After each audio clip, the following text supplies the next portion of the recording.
Oh man, I can't believe we're doing this. Amazing. Am I doing this right? Well, I think so. I mean, they'll probably tell us if we're doing it wrong. Oh. Wait, what did he say? I think he said to make sure that your safety belts are securely fastened. What? Yeah, wait, I don't know what you said. Am I buckled? That's what we're trying to figure out. I don't know. Oh. I think he said you need to sit down. Okay, are we sure that we're completely and secure?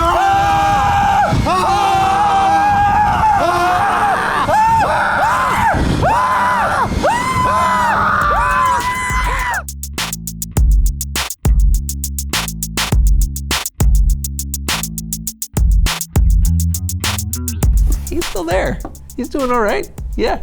Oh, hello everyone, I'm John. I'm Brandon, and welcome to the So-and-So Show. John, I love a good roller coaster. Oh, as do I. Wooden, steel, inverted, standing, suspended. the stomach-turning amazingness of a double flip followed by an immediate barrel roll. The whiplash-inducing euphoria of a classic wooden coaster. Ooh, do I love them. Yeah. The ups and downs and the everywheres in between. You know, but those roller coasters, they don't just happen on their own. Are you sure? Yes. Well, I think I might have to disagree. Because there was this one time I took an old shopping cart to the top of the slide at my neighborhood playground and went down, and that, my friend, is very much a roller coaster that just happened on its own. That does not sound like a wise choice. Oh no, it was a terrible idea, and I had my full body cast to prove it. Okay. Well, what about the coasters we feel safe on? Oh yeah, that must take a lot of work. I'd love to know how those are made. It's your lucky day. Please welcome someone who knows stuff. Oh.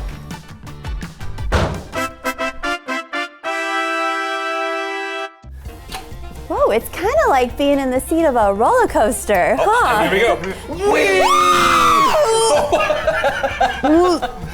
Those. Okay, maybe it'll pass. Yep, okay, I think. Ooh. Okay. Nope. Yeah, I'm good at. Oh, did you? Sorry about that. Just a little motion sickness from the chair. Oh, I am so sorry. If I would have known. It's no worries. Where were we? Yeah, who are you and what do you do? My name is Riley Steele, and I'm a roller coaster designer. Really? Yes. Please say more. Well, I've always loved the feeling of freedom and excitement. Plus, the physics are super cool. We're talking potential and kinetic energy, centripetal force. It's like a giant, thrilling science experiment. Oh, it sounds intense. So you're the mastermind behind some of the most thrilling rides out there, so you must ride them a lot. Oh no, I can't ride them. What do you mean? Yeah, I have a very sensitive inner ear, as you guys saw earlier. Even looking at a merry-go-round just makes me a little woozy. There are consequences for every choice we make. If I chose to ride a coaster, I would not feel well. So I chose to design them instead. Don't you feel like you're missing out on the thrill of it all? Oh, I am thrilled by the mechanics of it all. Even as a little kid, I'd build models, study blueprints, watch simulations. I love the challenge of creating the perfect blend of thrill and safety. It's like solving a giant puzzle, but the pieces are speed, angles, and lots of G-force. It's also a thrill for me to hear other people talk about how much fun they've had on a coaster I designed. That's pretty selfless. Thanks. Oh, I'm sorry, are these chairs supposed to swivel this they were much? getting a little tight, so we gave them a little grease earlier today. yeah, watch this. Aren't they great? Watch this.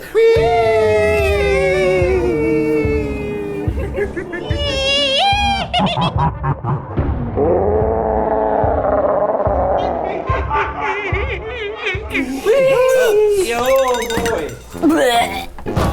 Blech. Blech. Oh. Much better. Thank you. Thank you for coming on the show. And thanks for choosing to design roller coasters, even when you can't ride them. That's amazing. Absolutely. Our choices matter, right? Oh, totally. And if I could choose something right now, it would be to find a pack of saltines and some ginger ale. Oh, these? Oh, thanks. But of course. Hey, it's Bible story time with Kellen.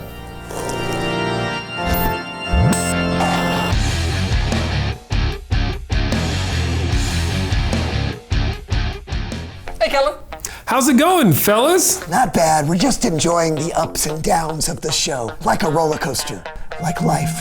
Like our story today. Yeah. Absolutely. Well, then take it away. This is a big one. And by big, I mean hundreds of years and 2 books of the Bible, 1st and 2nd Kings. Now, the Israelites had a lot of ups and downs. They were God's chosen people, but they were enslaved by the Pharaoh in Egypt. Then they were rescued by a man named Moses. Then they wandered in the desert for years and years. Then they made it to the promised land that God had promised them. After that, they had kings, some who would follow God and some who wouldn't. We'll learn about some of those kings today when we go Behind the Bible.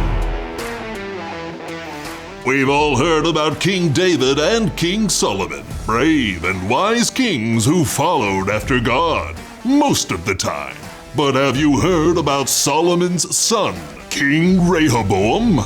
When offered the chance to make a wise or unwise choice, well, when I was king, first thing these people were coming up to me and saying, Rehoboam, your father, he made us work way too hard. Make our lives easier and we'll serve you. So I talked to my father's wise advisors, and they tell me that if I make people's lives easier, they'll always serve me. And I'm thinking, okay, old dudes. But just in case, I better check with my dudes. They know what's up. I mean, they're like, nah, man, make their lives harder. Show them who's boss. So I went with my dude's advice and yeah. Needless to say, Rehoboam made an unwise choice. And there were huge consequences. The kingdom of Israel was split into 2. Now, a man named Jeroboam became the king of the northern part of the kingdom. Rehoboam stayed the king of the southern part, which was called Judah. The kings of the northern kingdom were a disaster from the very beginning. They all made unwise choices that led the people further and further from God. King after king in the northern kingdom unwisely refused to follow God. They led the people to worship false gods and do terrible things. But perhaps one of the worst was Ahab. So I wanted this vineyard, and it's a nice vineyard right beside my palace, but the guy who owned it, Naboth, he wouldn't sell it. So my wife Jezebel came up with this plan that involved, it's a secret. We accused Naboth of something he didn't do and then had him killed. Whoopsie! That was the plan and it worked. Now I have my vineyard.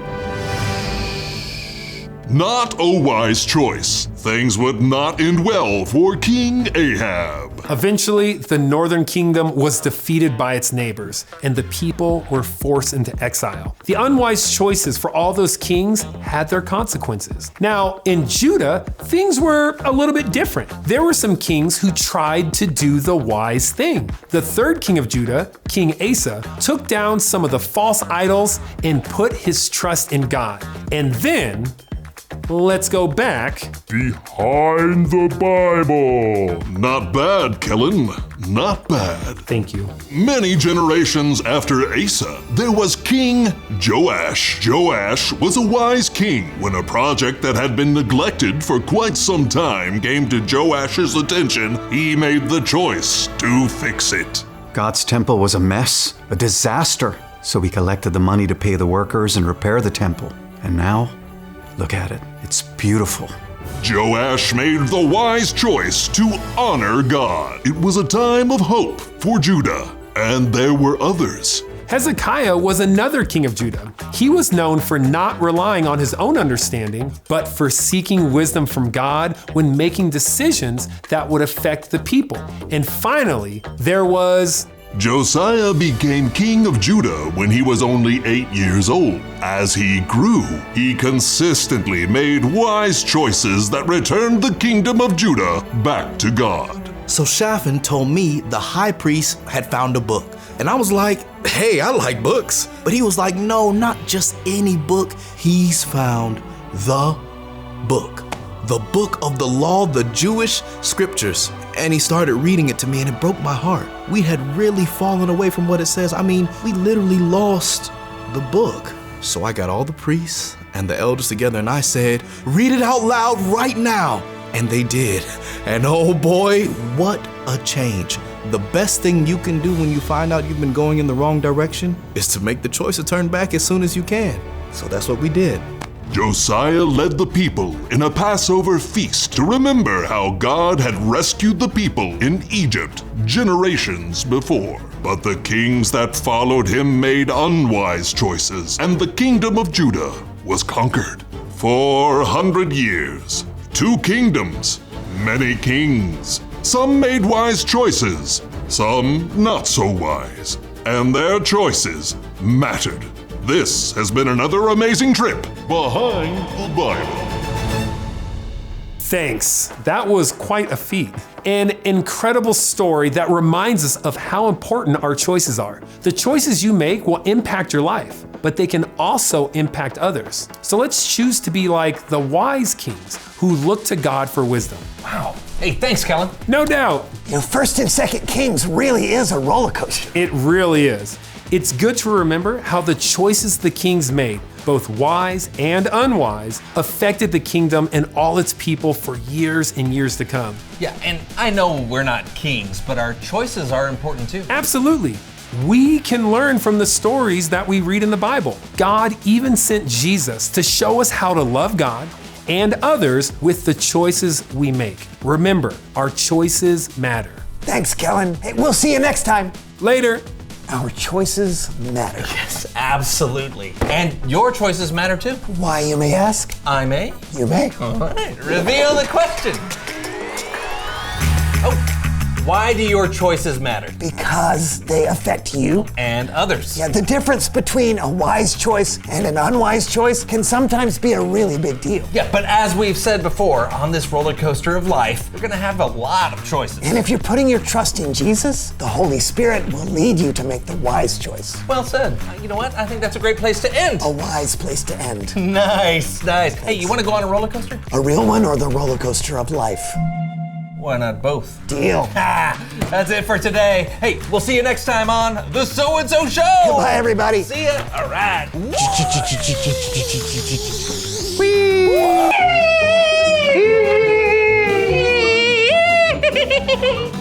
Ah!